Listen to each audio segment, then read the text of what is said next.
Nehemiah chapter 1. The words of Nehemiah the son of Hakaliah.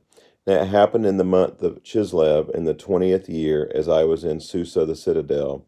Then Hanani, one of my brothers, came with certain men from Judah, and I asked them concerning the Jews who escaped, who had survived the exile, and concerning Jerusalem. And they said to me, the remnant there in the province who had survived the exile is in great trouble and shame. The wall of Jerusalem is broken down, and its gates are destroyed by fire.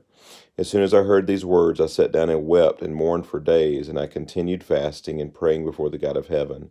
And I said, O Lord God of heaven, the great and awesome God who keeps covenant and steadfast love with those who love him and keep his commandments, let your ear be attentive and your eyes open to hear the prayer of your servant that I now pray before you day and night for the people of Israel, your servants, confessing the sins of the people of Israel, which we have sinned against you. Even I and my father's house have sinned. We have acted very corruptly against you and have not kept the commandments, the statutes, and the rules that you commanded your servant Moses. Remember the word that you commanded your servant Moses, saying, if you are unfaithful, I will scatter you among the peoples. But if you return to me and keep my commandments and do them, though your outcasts are in the uttermost parts of heaven, from there I will gather them and bring them to the place that I have chosen, to make my name dwell there. They are your servants and your people, whom you have redeemed by your great power and by your strong hand. O Lord, let your ear be attentive to the prayer of your servant and to the prayer of your servants who delight to fear your name, and give success to your servant today, and grant him mercy in the sight of this man. Now I was cupbearer to the king. Chapter 2. In the name of Nisan, in the 20th year of King Artaxerxes, when wine was before him, I took up the wine and gave it to the king. Now I had not been sad in his presence, and the king said to me, why is your face sad, seeing you are not sick? This is nothing but sadness of the heart. Then I was very much afraid. I said to the king, let the king live forever. Why should not my face be sad when the city, the place of my father's graves, lies in ruins, and its gates have been destroyed by fire? Then the king said to me, what are you requesting? So I prayed to the God of heaven, and I said to the king, if it pleases the king, and if your servant has found favor in your sight, that you send me to Judah, to the city of my father's graves, that I may rebuild it. And the king said to me, the queen sitting beside him, how long will you be gone, and when will you return? So it pleased the king to send me when I had given him a time. And I said to the king, if it pleases the king, let letters be given me to the governors of the province beyond the river, that they may let me pass through until I come to Judah. And a letter to Asaph, the keeper of the king's forest, that he may give me time to make beams for the gates of the fortress of the temple, and for the wall of the city, and for the house that I shall occupy.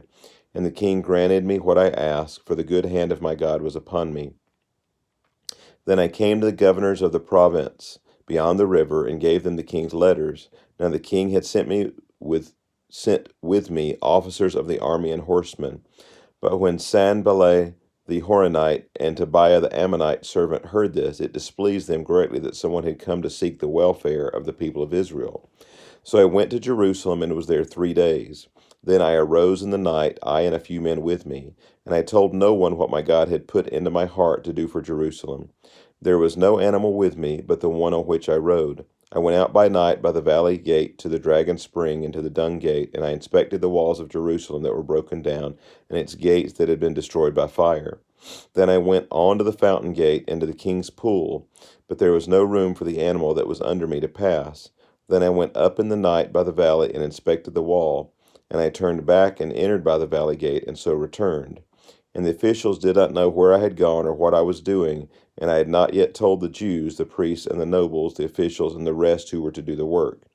Then I said to them, you see the trouble we are in, how Jerusalem lies in ruins with its gates burned. Come, let us build the wall of Jerusalem, that we may no longer suffer derision. And I told them of the hand of my God that had been upon me for good, and also of the words that the king had spoken to me. And they said, let us rise up and build. So they strengthened their hands for the good work. But when Sanballat the Horonite and Tobiah the Ammonite servant and Geshem the Arab heard of it, they jeered at us and despised us and said, what is this thing that you are doing? Are you rebelling against the king? Then I replied to them, the God of heaven will make us prosper, and we his servants will arise and build, but you have no portion or right to claim in Jerusalem. Or right or claim in Jerusalem. This concludes chapter 2 of Nehemiah.